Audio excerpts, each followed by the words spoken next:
What's blooming in the garden, September 6th, 2024. It's a Friday morning, currently just about 65 on the way to 70 degrees. We're up to 88 today, one of the hottest days.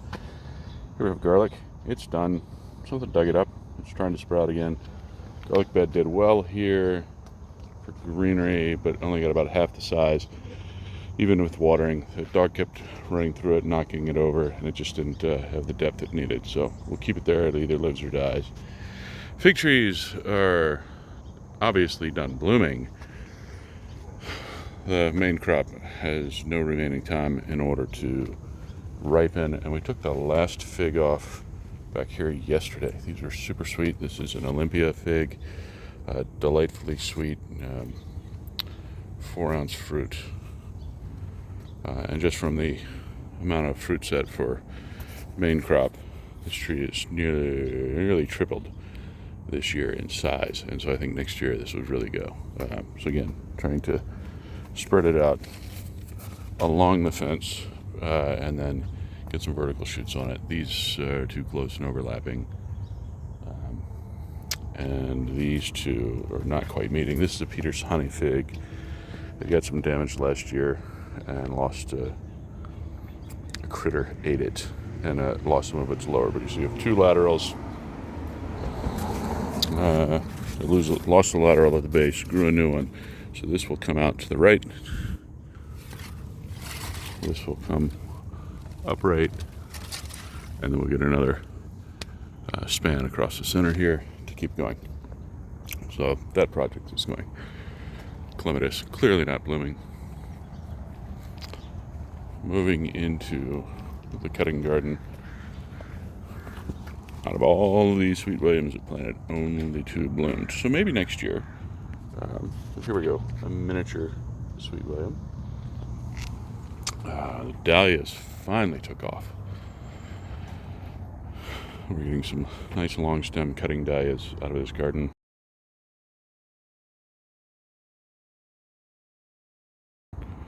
After 3 years, the iceberg not so climbing rose is actually putting on some white flowers on it. The climbing / rambling rose is very much rambling. Need to pull that down to get some arching canes over to the side here. What did I say? Dahlias? We have dahlias. One last blooming daisy. We threw these in off color scheme. And in fact, the color on this is not the greatest for this, but it's actually much brighter yellow.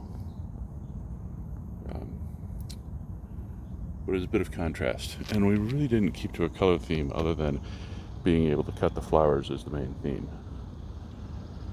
So we'll see how that goes next year. You can see we have oranges and reds and whites and yellows. So really the only thematic element is that items in this garden can be cut and put into different arrangements and look well. Though it's a little hard to cut the roses when they're 8 feet in the air. Asters have fallen over and blooming again. The zucchini, this one broke off the end. So we clipped the rest of the vine off. This vine has fallen over. We've taken all the main gourds off it for fall display. Nasturtium is growing through it, starting to get some bloom. We are still getting blooms on zucchini and still getting fresh zucchini here in September. So we'll get a couple more pieces off of that. The other aster, do you like this? Give an idea of the size of the flower. Here's a thumb, just about bigger than a thumb on that one. Drop some miniature dahlias in the middle to fill this in. After we pulled the radishes, they didn't do anything. These did quite well. 2 months to get started, but once they get going, they really love the space.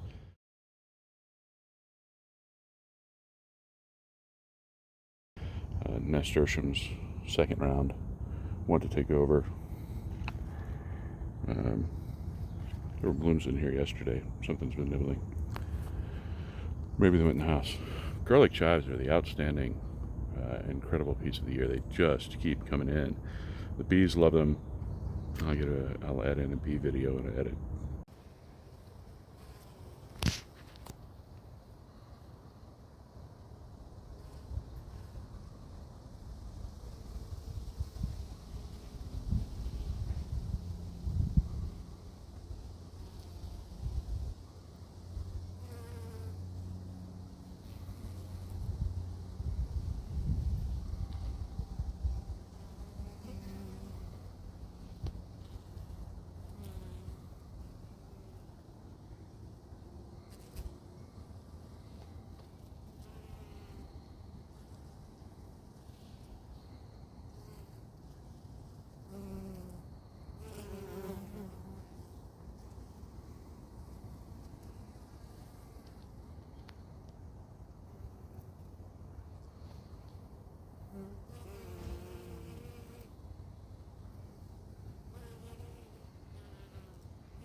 And just gorgeous little plant there. I moved it this year to the corner. It was further in, about where these callows are hiding. It's doing well in the corner, anchoring that space. Species gladiolas, keep going, keep going, keep going. They did not even start until, if you remember the beginning of August video, these were just beginning and not doing much, and they've been going all of August. Bees sleep in them. I have another bee here, and then we got a bumblebee picture to add in at another time.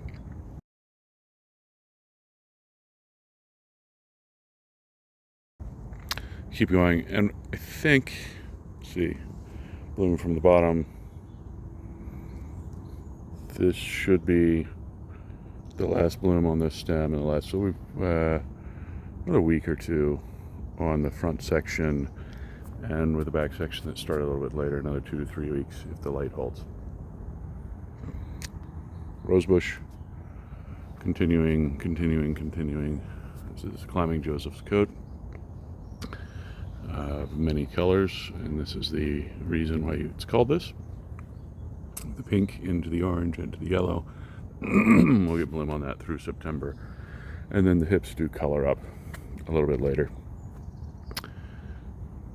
The second round of cucumber did not like where I put it, so we have these nice little strings here that it decided not to grow on. Instead, it's climbing through the rose bush.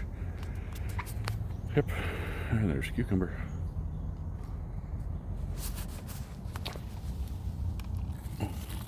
With the shade of the cucumber, the shamrocks have, the oxalis has survived. Not necessarily thrive. Well, no, it's got some spread in the back. Good. It'll spread to fill. Should survive the winter, and we should get some lovely spring bloom on this. And I'll have to figure out how to shade it, because I nearly lost this one in the summer in the dryness. Because this is full sun, that gets a little more shade from the plant. Need to work something here. End of season nasturtiums, as usual, are quite ugly. More cucumbers, more cucumbers, more cucumbers, more cucumbers.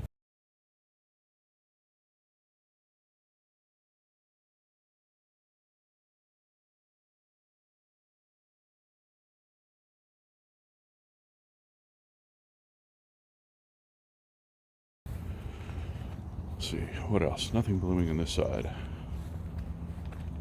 really have nothing of bloom interest on this corner.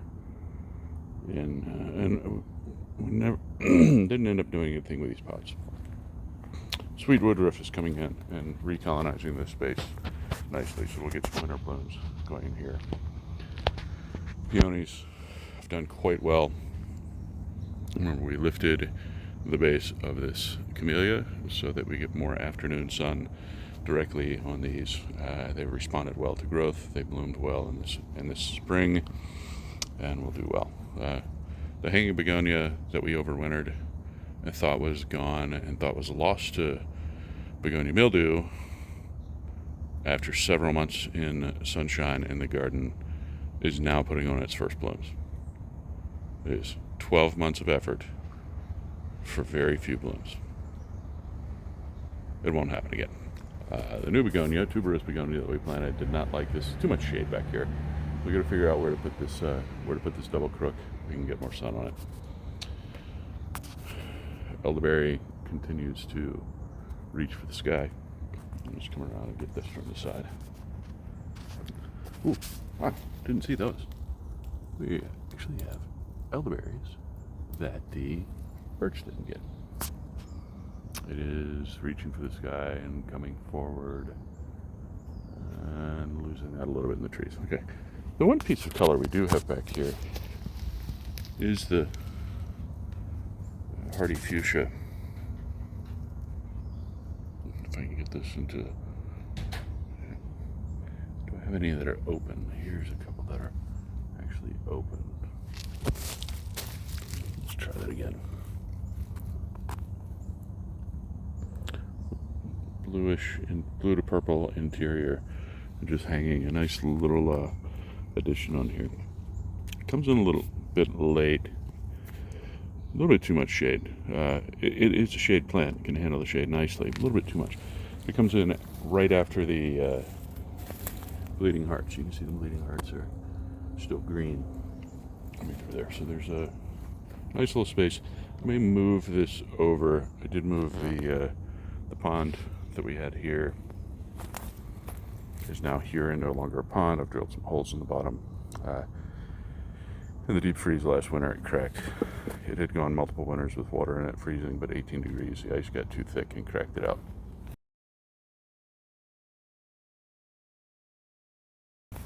The bonsai hydrangea is in recovery mode after being repotted. Doing some decent structure on this, nice winter interest. So blooms in the summer and looks like sticks in the winter.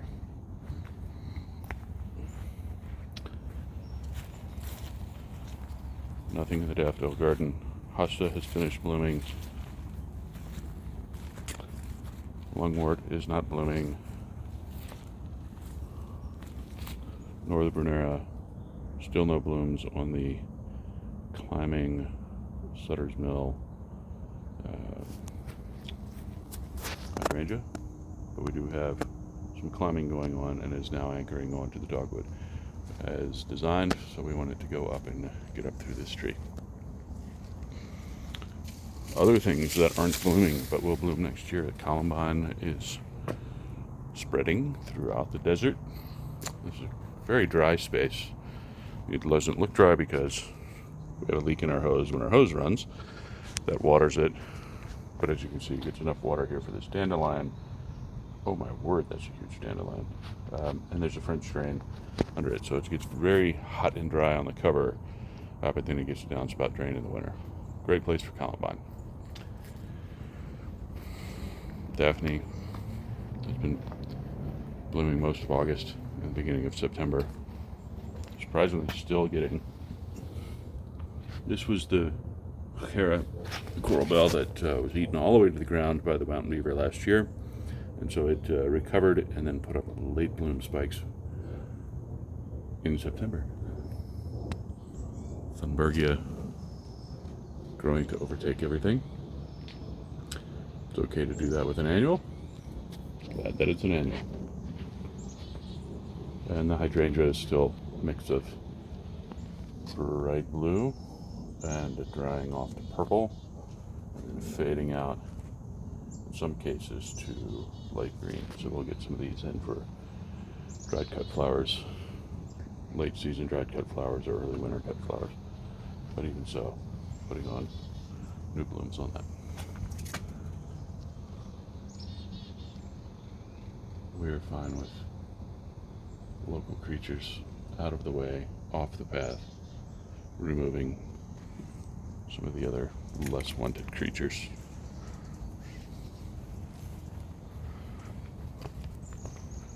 Geraniums, the hanging pot. What else did we put in here? We had a burst of interest and dropped in some new cone flowers. some double cone flowers behind purples that are, and the whites that are already here. So the beautyberry garden is now becoming the coneflower garden as the anchoring element. Purple to purple with whites throughout. Agapanthus is done. Amy is starting some lupine here. I have some reservations about how large it can get, but first we have to get it to survive, so we'll see how that goes. And yes, indeed, beauty berries are beautiful and beginning to get more purple every day.